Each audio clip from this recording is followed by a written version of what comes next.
Muy buenas tardes, mi nombre es Sandra Milena Centanaro Vergara, estudiante del programa de Ingeniería Ambiental del CEAD Corozal. Voy a hacer una pequeña sustentación del informe de la práctica de campo realizada en la Central Hidroeléctrica de Urrá para el curso Manejo de Recursos Naturales y Energéticos, presentado a la tutora Ángela Patricia Álvarez, Sincelejo 30 de noviembre de 2017. Como primera parte nos solicitaban exponer el lugar donde se desarrolló la práctica, pues se desarrolló en la central hidroeléctrica de Urrá, localizada al sur del municipio de Tierra Alta, en el departamento de Córdoba. Aquí podemos evidenciar que hay un plano, una foto que tomamos en el área administrativa, donde evidenciamos toda la planta o toda la central completa, ¿sí? Después de esto, vamos a exponer lo que es el diagrama de flujo de los procesos de la central hidroeléctrica de Urrá. Primero, tenemos como primera medida que el río Sinú es la fuente clave de la generación de todo el proceso de energía, porque es la que nos aporta el agua para poder desarrollar los otros subprocesos internos. Hay un embalse, ¿sí? Hay un área de dragado, un área de meteorología, un área de operación de la central, un área de generación eléctrica y un área de transmisión de energía. Podemos evidenciar que de ambos subprocesos o de los subprocesos que se presentan, hay diferentes entradas y salidas de estos subprocesos que se generan. Pero básicamente estos son los procesos internos que se llevan a cabo en la central para la generación de la energía eléctrica hasta la transmisión cuando se va a vender o a comercializar. Como segunda medida tenemos acá el plano CAD de procesos de entradas y salidas.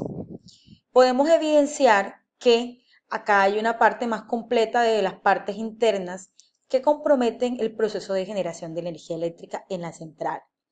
Podemos ver que en el punto 1 hay un embalse, en el 2 esto es un área de compuerta, el 3 es el agua en movimiento que entra, 4 es la presa, ¿sí? Que me va a aislar o me va a contener el agua que está represada en el embalse, la turbina, que es esta que está aquí, generador, que es este que está acá, que me ayuda a transformar la energía, 7 el transformador, el 8 que está en esta parte, que es el tubo de salida de agua proveniente de la turbina, la 10, que es la parte que está acá, que es el agua del río Sinú, la que sale ya después de la generación, ingreso por acá por la compuerta que viene del embalse, y la 11, que son la subestación, esta que está acá, y 12 las líneas de transmisión, cuando ya ha llevado todo el proceso de generación. Podemos evidenciar que en los diferentes procesos o subprocesos internos, identificamos que hay el embalse, la turbina, generador, sistemas de refrigeración, subestación, línea de transmisión y el río Sinú. ¿Qué ingresa de esas partes o de esos subprocesos? Agua, lluvia, que ingresa y sale agua, agua y aceites que entran en la turbina y salen igualmente agua y aceites.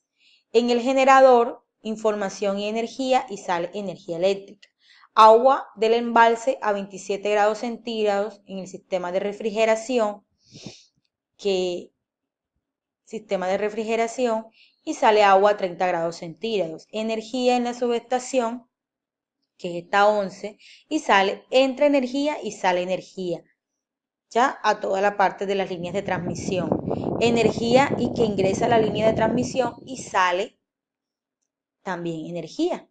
Agua de la generación del río Sinú, proceso y sale agua. ¿Ya? Entonces, podemos evidenciar que hay el proceso de generación de energía a través del aprovechamiento de un recurso natural como es el agua. Entradas, pues tenemos diferentes entradas como es agua, agua y aceite, información, agua del embalse, diferente temperatura, energía, agua de la generación. A medida como se van pasando de los procesos más grandes o más macros a los más pequeños, va generando diferentes entradas y salidas internas y hasta que se genera una externa que es el agua y la energía. Agua que regresa nuevamente al área del río Sinú, ¿sí? Y energía que llega a la parte de la subestación y a las líneas de transmisión. Bueno, para hacer o identificar la matriz de impactos y de evaluación de impactos ambientales, nos tomamos como base unos rangos y una valoración de criterios para evaluación usados para proyectos hidroeléctricos. Acá nos dan diferentes puntos que tenemos que tener en cuenta para hacer esa valoración de esos impactos ambientales o esa identificación. Primero, lo que hicimos fue identificar cuáles son los criterios que aquí están dados por clase, presencia, duración, evolución y magnitud.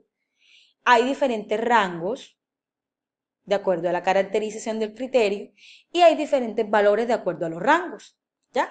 Entonces, dependiendo a eso, nosotros emitíamos una calificación cualitativa y cuantitativa de los impactos ambientales identificados que genera el proyecto.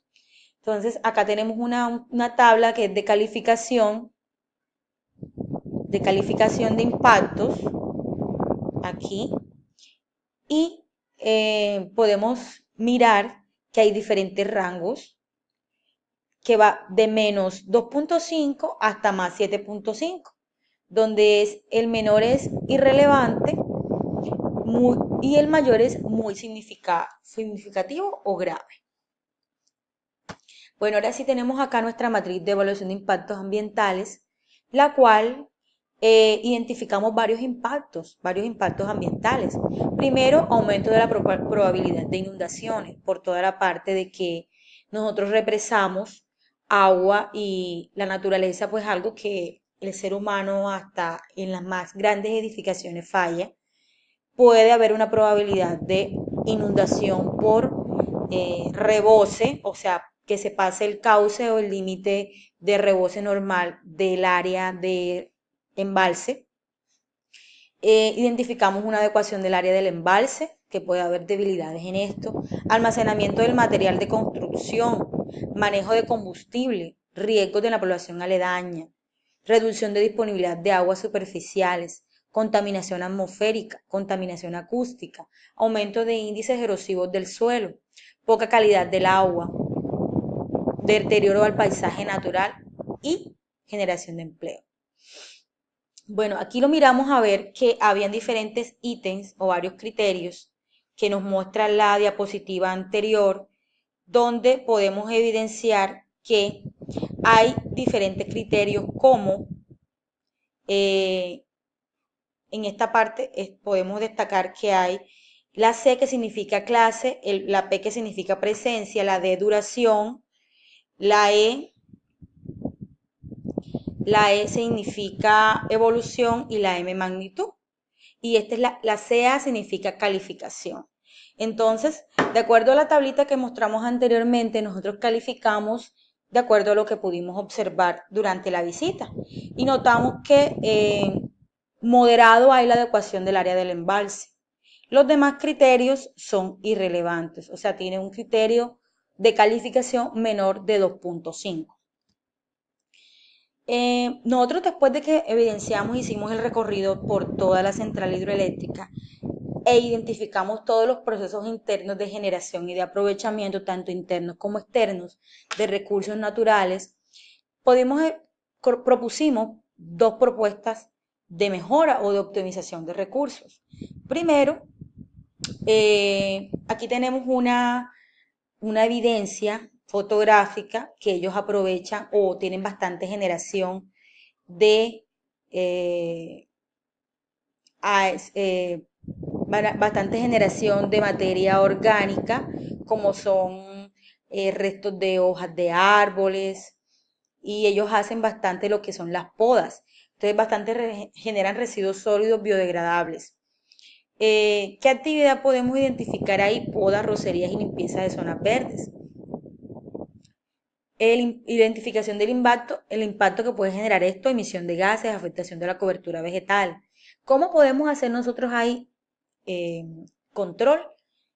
como propuesta de mejora el compostaje de residuos. ¿Sí? Esta es otra evidencia de la generación de residuos vegetales. Aquí está. Y nosotros acá vamos a identificar que propusimos el compostaje como una alternativa de mitigación o de aprovechamiento de este recurso vegetal que se está generando, que se genera bastante porque el área de metros cuadrados es bastante alta. Pues vimos unos costos estimativos de acuerdo a la fuente Acodal, ¿sí? Del 2015, del año, hace 2 años, y más o menos el total de costos de inversión de este proyecto sería de 24 millones aprovechables. Además de esto, propusimos el inicio de ecooficinas, donde la idea es implementar ahorro de energía por aprovechamiento con paneles de energía solar. A pesar de ser una empresa productora de energía, nosotros también tenemos unos consumos, unos gastos internos, o ellos ahí en la empresa. Deben mantener oficinas, maquinarias e inclusive maquinaria para la generación de la misma energía y deben utilizar energía también. Entonces, lo que propusimos, dado que el área como tal de la empresa es grande, instalación de paneles de energía solar o de generación de energía fotovoltaica, donde esta energía que convertirán los paneles servirán para la sostenibilidad del consumo energético de estas oficinas, en donde tenemos que la generación fotovoltaica es un recurso que además de ser limpio e inagotable puede ser utilizado en este tipo de edificaciones para el funcionamiento de equipos y de instalaciones industriales. Aquí tenemos un plano pequeño o una maqueta de cómo sería la generación de la energía fotovoltaica. ¿Cuáles serían los insumos asociados a la inversión de estos paneles solares?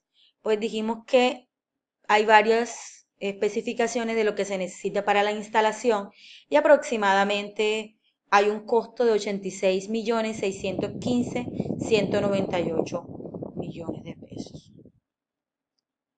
Pero a veces costo-beneficio, pues se ve que es grande la inversión, pero costo-beneficio sería en el tiempo muy aprovechable y ayudamos a evitar que se gasten más los recursos y aprovechamos uno que es el que tenemos, que es la energía solar.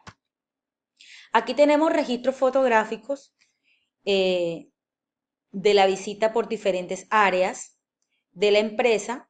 Esta es la área de meteorología, el área administrativa, pues el área del embalse, el área donde están las turbinas, la generación, el área de residuos y el área final por donde sale el agua que va nuevamente al río Sinú. Gracias por su atención y que tengan una feliz tarde.